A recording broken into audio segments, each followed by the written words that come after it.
네, 뉴욕 증시 마감 상황 살펴보는 김선영의 인USA SH인베스트먼트 김선영 연구원과 미국 현지 연결해서 얘기를 들어보도록 하겠습니다.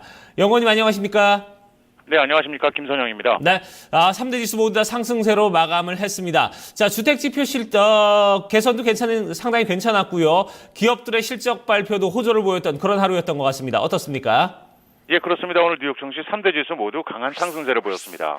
대기업들의 실적 개선과 예상을 놓던 경제지표, 그리고 유로존 관련 호재가 겹친 것이 지수의 상승으로 이어진 하루였는데요. 먼저 다우지수 구성 종목인 맥도널드와 코카콜라가 예상을 놓던 실적 발표로 각각 3%와 1.3% 상승하면서 지수의 상승을 이끈 것을 비롯해 통신 반도체 업체 브로드컴, 클라우드 업체 VM웨어 등이 일제히 예상을 웃돈 실적을 내놓으면서 관련 IT 업종들을 끌어올렸습니다. 또한 부동산 중개인 협회 3월 미국 기존 주택 판매가 전달보다 6.1%가 늘어난 519만 건을 기록해 예상치였던 503만 건을 웃돌면서 지난 18개월 내 가장 높은 수준을 보인 것이 오늘 증시에 긍정적으로 반영이 되었습니다. 한편 그리스의 디폴트 우려가 다소 감소한 것도 오늘 호재였는데요. 유로중앙은행 ECB는 그리스 은행들에 대한 긴급 유동성 지원 한도를 기존보다 15억 유로 증액해 총 775억 유로로 늘린다고 밝혔는데요. 이번 ECB의 조치는 오는 24일로 예정된 유로그룹 회의를 앞두고 그리스와 채권단 간의 채무 협상이 타결되지 않을 것이라는 비관론이 우세한 가운데 이루어진 것이어서 눈길을 끌고 있습니다. 오늘 업종별로는 금융, 반도체, 운송, 태양광, 인터넷, 통신, 신용카드 등이 상승했던 반면 항공사와 주택건설, 금광, 제약, 의료보험사, 담배 업종 등이 하락했으며 마지막으로 10년 만기 미 국채금리는 어제보다 상승한 1.97%의 거래를 마쳤습니다. 네. 자, 지금 기업들의 실적 발표, 그리고 주택 지표, 거기에다가 유럽의 어떤 안정감까지 더해지면서 상승세로 마감을 했다는 소식 저희가 알아봤습니다. 자, 그러면 증시 이슈와 특징 종목들도 좀 살펴보도록 하겠습니다. 자, 중국의 석유 화공 집단 공사가 유로 달러와 채권 발행으로 64억 달러를 조달했다고요?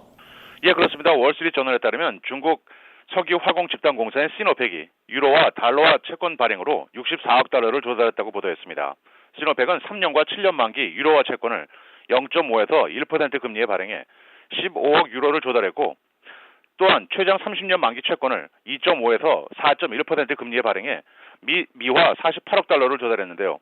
달러 토시 채권 입찰 시에는 150억 달러 이상의 자금이 몰리면서 큰 인기를 끌었다고 월스트리트 저널지는 보도했습니다.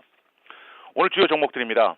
세계 최대 인터넷 업체 구글은 사용한 만큼의 데이터 용량에 대해서만 요금을 지불하는 회사의 첫 번째 이동통신 서비스 프로젝트 파일을 실시한다고 밝히면서 오늘 1% 상승했습니다. 이 서비스는 기본 20달러의 요금을 부과하고 1GB 사용 시 10달러의 요금이 추가됩니다. 오늘 6월부터 중국 정부가 신용카드 시장을 전면 개방한다는 소식으로 관련주인 비자와 마스터카드가 모두 4%의 급등세를 보였고 피자헛, KFC, 타코벨의 모회사인 염브랜드는 예상을 8센트 웃돈 주당 80센트의 순이익과 함께 올 한 해 중국 시장의 매출이 회복될 것이라는 긍정적인 전망을 하면서 3.9%의 오름세로 거래를 마쳤습니다.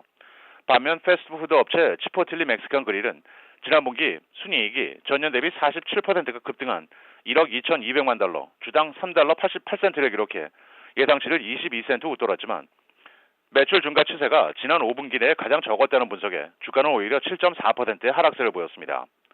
세계 최대의 온라인 쇼핑몰인 아마존닷컴은 호텔 예약 사이트인 아마존 데스티네이션을 오픈해 여행 사업에 진출한다는 소식에 오늘 0.3% 하락했는데요. 아마존은 내일 폐장 후 공식적인 1사분기 실적을 발표합니다.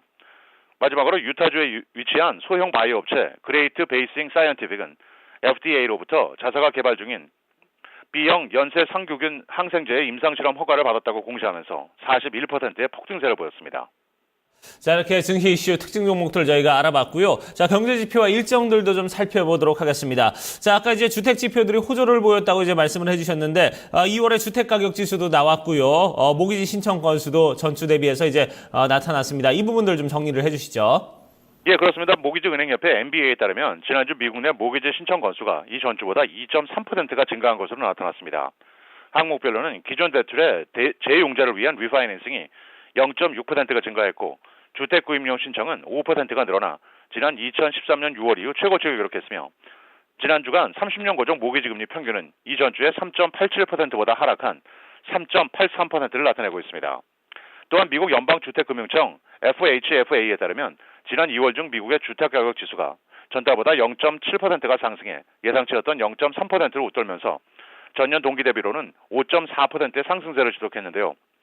통계청이 집계하는 주간 주택가격 지수는 페니메이와 프레드메이가 판매한 모기지를 이용해 구입한 주택가격으로 산출되게 됩니다. 마지막으로 내일은 상무부가 발표하는 3월의 신규 주택 판매를 시작으로 주간 실업수당 청구 건수, 주간 천연 가스 재고 등의 경제 지표와 캐터필라, 제너럴 모터스, 프록터앤갬블, 스타벅스 커피, 알트리아, 그리고 폐장 후에는 이트레이드, 아마존닷컴, 마이크로소프트, 구글 등이 지난 분기 실적을 내놓을 예정입니다. 네, 알겠습니다. 오늘도 좋은 말씀 고맙습니다. 네, 고맙습니다. 네. 자, 경제 지표들 보니까 오늘 발표된 경제 지표들 같은 경우는 하나 좀 나무랄 데 없이 상당히 좋은 흐름을 이어가는 그런 모습을 보여줬습니다. 자, 이렇게 뉴욕 증시 마감 상황 저희가 살펴봤고요. 자,